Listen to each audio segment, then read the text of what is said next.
Welcome to my channel. आज काफ़ी important topic जो दिया हुआ है रेशियो। रेशियो का मतलब होता है अनुपात। अनुपात का सबसे पहले चिन्ह आपको याद होना चाहिए। दूसरी बात यह है, विद्यार्थी अपनी कक्षा के अनुसार अपनी शिक्षा को यदि अनुपात में बनाए रखता है तो उसकी सफलता को कोई रोक नहीं सकता है। अब हम इसको डिफाइन करने का जो कंडीशन है उसी बताने जा रहे हैं। जब भी सजातीय राशियों की संबंध को ही अनुपात कहते हैं। जब भी दो राशियां दी हुई हों, सजातीय हों और उसका संबंध जो बनता है उसी को अनुपात हम कहते हैं। अब पहला क्वेश्चन दिया आपके सामने, एक व्यक्ति की आय 1500। यहाँ व्यक्ति है, दूसरे व्यक्ति की आय दूसरा व्यक्ति भी है। इससे पता चल रहा सजातीय राशियाँ हैं। अब इन दोनों का अनुपात आपको बताना है कि इनकी आय का अनुपात क्या है। तो अनुपात को हम बटे में लिख करके फिर इस चिन्ह द्वारा प्रदर्शित कर देते हैं, वही अनुपात हो जाता है। सामान्यतः आपको लिखना है अनुपात या आय की अनुपात, उनके आय की अनुपात ऐसे भी आप लिख सकते हैं। 1500 बटा 2500 दिया हुआ है, यह कट जाएगा 0 से 0। 15 बटा 25 होगा, इसे हम काटेंगे तो 5 तिहाई 15 होगा, 5 पच्चीस 25 होगा। 3 बटे 5 को 3 संबंधी 5 के अनुपात में हम दिखा सकते। इस तरीके से हम अनुपात यानी रेशियो बताते हैं। जैसा कि चिन्ह यहाँ आपको दर्शाया गया है, इसी सदैव याद रखना है। रेशियो का चिन्ह है अनुपात का, बटे में लिख करके उसको शॉर्ट फार्मूला के लास्ट में लिख दिया जाता है। नेक्स्ट अगला जो क्वेश्चन दिया आपके सामने,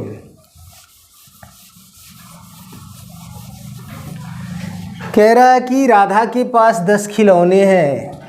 राधा एक बच्ची है, उसके पास 10 खिलौने हैं। गीता दूसरी बच्ची है, उसके पास 15 खिलौने हैं। तब उनके खिलौनों का अनुपात ज्ञात कीजिए। देखिए दोनों के पास खिलौने ही हैं, एक ही जाति के हैं यानी सजातीय हैं। अब उनमें जो दोनों में तुलना किया जा रहा वही अनुपात है। तो यहाँ लिखेंगे खिलौनों का अनुपात। बिल्कुल सिंपल है, 10 बटा 15 लिख देंगे। 5 से कट जाएगा, 5 दूनी 10 होगा, 5 तिहाई 15। इसी रेशियो की चिन्ह में रख देते हैं। 2 संबंधी 3 या 2 अनुपाते 3 इसको कहते हैं। अब यहाँ तक दो पहला और दूसरा था, बिल्कुल सिंपल क्वेश्चन था, जिन्हें आप पहले से भी जानते होंगे और आपको बिल्कुल आसान से समझ में आ गया होगा। तीसरे से देखना है आपको, काफ़ी मस्ट जो है इम्पोर्टेंट क्वेश्चन दिया हुआ है, जो उच्च परीक्षाओं में भी पूछे जाते हैं। तीसरा क्वेश्चन ये कह रहा है x संबंधी y का अनुपात लिखा है 4:5। कंडीशन ये कह रहा कि इसका अनुपात क्या बनेगा।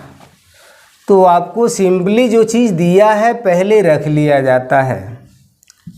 5x - 3y और इसका रेशियो दिया है 6। x plus 3y। यहाँ पर हम देखेंगे x का जो संबंध है 4 से, y का संबंध 5 से दिया हुआ है, यानी x बराबर 4 है, y बराबर 5 है। वही मान इसमें रख दिया जाता, दोनों का अनुपात आसानी से निकल जाता है, कोई दिक्कत नहीं होती है। 5 इंटू x इक्वल 4 हो जाएगा, इंटू 4 माइनस 3 इंटू 5 हो जाएगा, ब्रैकेट लगाते जाइए। नेक्स्ट ब्रैकेट में 6 इंटू 4 प्लस 3 इंटू 5, 5 को 20 होगा, 5 15 हो जाएगा। रेशियो का चिन्ह लगा दीजिए, 6 को 24 होगा, 5 15 होगा। यहाँ से घट जाएगा तो 5 बचेगा, और इसको जोड़ देंगे तो क्या हो जाएगा, 5 4 9 यानी 39 हो जाएगा। इसको स्टक में ब्रैकेट हटा देते हैं, 5 रेशियो 39 इसका अनुपात है। बिल्कुल सिंपल दिया, x का संबंध y से है तो 4 का संबंध 5 से दिखाया गया, तो x बराबर 4 हुआ, y बराबर 5। x के स्थान पर 4 रख दिया गया, y के स्थान पर 5 और सॉल्व कर दिया गया। यदि आपका कैलकुलेशन फास्ट है तो सीधे मैनुअल आप रख करके डायरेक्ट आसानी से आंसर दे सकते हैं, लॉन्ग प्रोसेस में लिखने की आवश्यकता नहीं है। यदि उच्च परीक्षाओं में इस टाइप से आते हैं तो आपको सीधे तुरंत मान रखिए और मैनुअल कैलकुलेशन करके ऑप्शन पर ट्रिक लगाइए, आंसर आ जाएगा। नेक्स्ट अगला जो क्वेश्चन दिया हुआ है,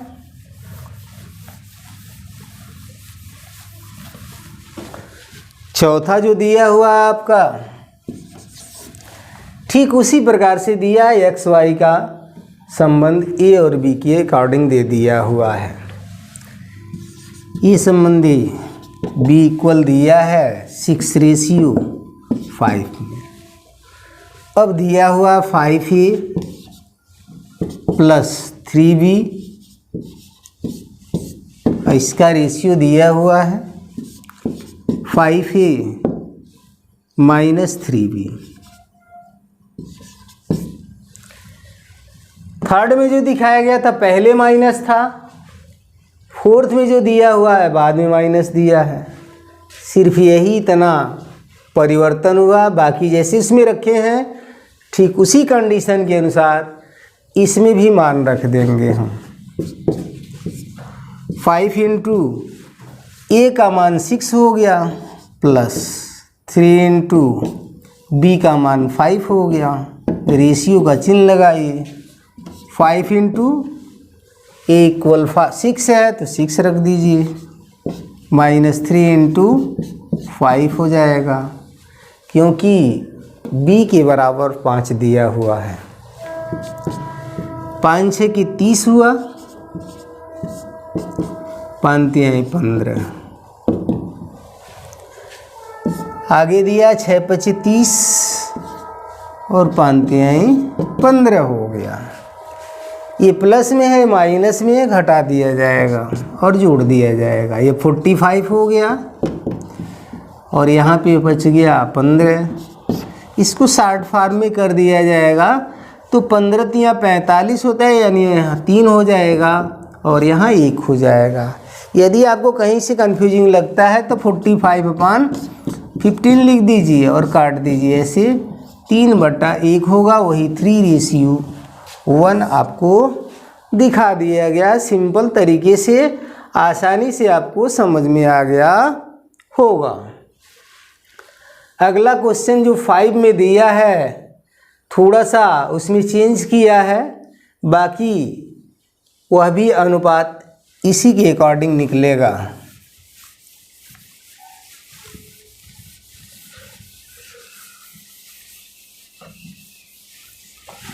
पांचवें क्वेश्चन में कह रहा कि 17 संबंधी 19 दिया हुआ है, 17:19। कह रहा कि प्रत्येक पद में, यानी इस पद में और इस पद में क्या घटा दिया जाए, तो हमें मालूम नहीं है, इसलिए लिखेंगे माना x घटाने पर एक्स रखिए, ए रखिए, बी रखिए, कोई भी एक, तो उसका अनुपात बदल जाता 5:7 में हो जाता है। तो इसको हम लिखेंगे 17 माइनस एक्स, और यहाँ पे हो जाएगा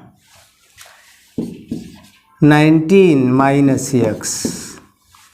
जैसे ही यह एक्स घटाया जाएगा तो इसका अनुपात हो जाएगा 5:7 में। या इस कंडीशन के तहत इसको अपान में कर लीजिए, 17 माइनस एक्स अपान 19 माइनस एक्स इक्वल हो जाएगा 5/7 हो जाएगा। इस तरीके से हम सॉल्व करेंगे क्रॉस मल्टीप्लाई के जरिए, तो मान आसानी से आ जाएगा। इसका इसमें गुणा होगा 17 सते 119 हो जाएगा, माइनस 7x। इसका इसमें मल्टीप्लाई होगा 19 पचे 95 और माइनस 5x। ये कैलकुलेशन हो गया, क्योंकि दोनों तरफ दिया हुआ है, यहाँ इक्वल का चिन्ह दिया, इसलिए अपान के रेशियो में रख करके फिर हम सॉल्व करते हैं। अब इसे पक्षांतर कर लिया जाएगा तो 119 माइनस 95 हो जाएगा, और माइनस 5x, और ये जो 7x दिया है उधर जाएगा तो प्लस में हो जाएगा 7x। इसमें से इसको हटा देंगे, 9 में से 5 जाएगा 4 होगा, 11 में से 9 जाएगा 2 होगा, और यहाँ जब घट जाएगा 7 में से 5 घट जाएगा तो 2x हो जाएगा। अब 2 से इसको डिवाइड कर देंगे, 24/2 यह कट जाएगा तो x इक्वल आ जाएगा 12, यानी x का मान हो गया 12। यदि दोनों पदों में से 12 घटा दिया जाए तो यह आ जाएगा। यदि आपके मन में कहीं से भी डाउट लगता है तो आप इसको जैसे लिखा हुआ है वैसे ही कर दीजिए, और दोनों तरफ समान आ जाएगा, डाउट आपका समाप्त हो जाएगा। 17 माइनस 12, 19 माइनस 12 इक्वल दिया है 5:7 दिया हुआ है। 17 में से जैसे ही 12 निकलेगा 5 होगा, 19 में से 12 निकलेगा 7 होगा, 5:7 के इक्वल बन जा रहा है। इस तरीके से आपका डाउट समाप्त हो जाता है। आपने जो x का वैल्यू निकाला है कि दोनों पदों में x बराबर 12, यानी x का मान 12 यदि घटा दिया जाए तो उसका अनुपात 5:7 हो जाएगा। आई होप वीडियो में जो कुछ भी दिखाया गया है पूर्णतः आपको समझ में आ गया होगा। यदि किसी प्रकार का डाउट आपके मन में हो तो कमेंट बॉक्स में अवश्य लिखें। धन्यवाद।